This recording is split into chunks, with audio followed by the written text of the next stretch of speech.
तो यही वो कुरुंदकर का चेला था जिसने कहा था बाबा साहब अंबेडकर के साहित्य के प्रति कि अगर बाबा साहब का अंबेडकर का साहित्य मिला है तो उसका क्या करो, अचार डालो। नरहर कुरुंदकर अपने आप को प्रगतिशील ब्राह्मण कहते थे और उसका सबसे बड़ा खेल यह रहा कि नामांतर डॉक्टर बाबा साहब अंबेडकर के नाम से एक यूनिवर्सिटी को नाम दिया जाए। ये जो डिमांड की गई थी इसके लिए किसी ने डिमांड नहीं की थी, मगर महाराष्ट्र में फुले शाहू अंबेडकरवादियों की सरकार कब बनेगी? ब्राह्मण सीएम नहीं बन सकता, ब्राह्मणों के पास सत्ता नहीं आ सकती। महाराष्ट्र का जो सामाजिक स्वरूप है वो ब्राह्मणों को सत्ता से दूर रखने वाला है और बहुजन समाज के लोग शासक बन सकते हैं, ऐसा उनको रिपोर्ट जानकारी मिली और उनका जो सामाजिक ध्रुवीकरण बड़े पैमाने पर तेजी से हो रहा है उसे रोक लगाने के लिए समाजवादी ब्राह्मणों ने एक गेम किया और वो गेम नामांतर आंदोलन के रूप से आगे चलाया गया। मगर ये जो प्रगतिशील ब्राह्मण है, प्रगतिशील ब्राह्मण की निशानियां क्या है?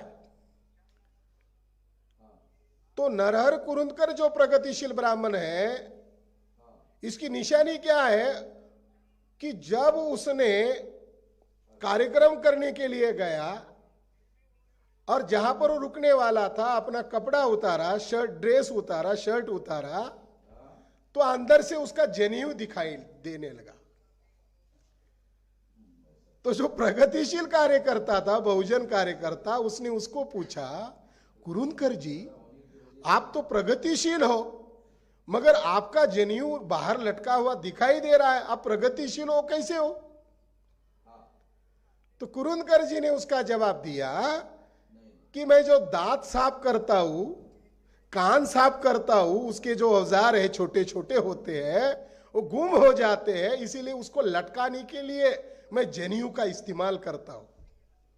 तो प्रगतिशील ब्राह्मण जो होते हैं, समाजवादी ब्राह्मण जो होते हैं, वो शब्द छल करने में, बुद्धि भेद करने में अव्वल दर्जे के बदमाश होते हैं। उसके बेटे का मुंज का कार्यक्रम हुआ, उसका कार्ड छापा गया। जब ये बात बाहर आ गई तो कुछ लोगों ने विवाद खड़ा किया, तो उसने जवाब दिया कि हम ब्राह्मणों में भी उपजातियां है तो हम ब्राह्मणों को दूसरे ब्राह्मण निचले दर्जे के मानते हैं, तो मैंने उनका गर्व हरण करने के लिए किया बुद्धिभेद। मैं आपको उदाहरण देता हूं कि प्रगतिशील ब्राह्मण की निशानियां बुद्धिभेद करना, समाज को गुमराह करना। जस्टिस कोळसे पाटिल साहब ने पूना में सावंत साहब को आगे कर एक कार्यक्रम का आयोजन किया था जब पुरंदरे को महाराष्ट्र भूषण पुरस्कार डिक्लेयर हुआ। उन्होंने हमारे संगठन को भी अपील किया कि आपके बगैर हम बड़ा कार्यक्रम नहीं कर सकते, आपका बड़ा संगठन है, बड़ा नेटवर्क है। मगर वो गलत लोगों को भी साथ में लेना चाहते थे, तो हमारे कार्यकर्ता उनकी मीटिंग में नहीं गए। तो उन्होंने मुझे फोन किया सावंत साहब के द्वारा कि आप संगठन के तौर पर, प्रतिनिधि के तौर पर आओ। मैंने मेश्राम साहब की अनुमति ली और मैं उस मीटिंग में गया। मुशर्रफ साहब थे, जस्टिस कोळसे पाटिल थे, सावंत साहब थे। उस मीटिंग में जो कार्यक्रम पत्रिका का प्रारूप बनकर आया तो उसमें नरेंद्र दाभोलकर की बहू का नाम था, नरेंद्र दाभोलकर के बेटे का नाम था। तो मैंने युक्तिवाद करते हुए कहा कि दाभोलकर का नाम आपको नहीं लेना चाहिए। अगर पुरंदरे के खिलाफ छत्रपति शिवाजी महाराज की, मां साहब जिजाऊ की बदनामी इन्होंने की है, ये आप इसके लिए विरोध कर रहे हो, तो कम से कम दाभोलकर के खानदान का किसी का भी नाम इसमें नहीं आना चाहिए और वो भी ब्राह्मण का नहीं आना चाहिए।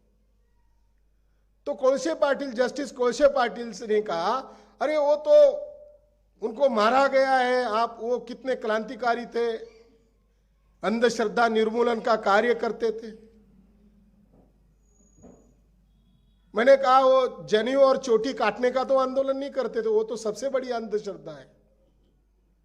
मेरा विरोध करने की मुख्य वजह है कि दाभोलकर, श्रीराम लागू, मेधा पाटकर, ये जो प्रगतिशील ब्राह्मण है, इन्होंने मां साहिब जीजाऊ को बदनाम करने वाले ब्राह्मणों को और संस्था को पैसा दिया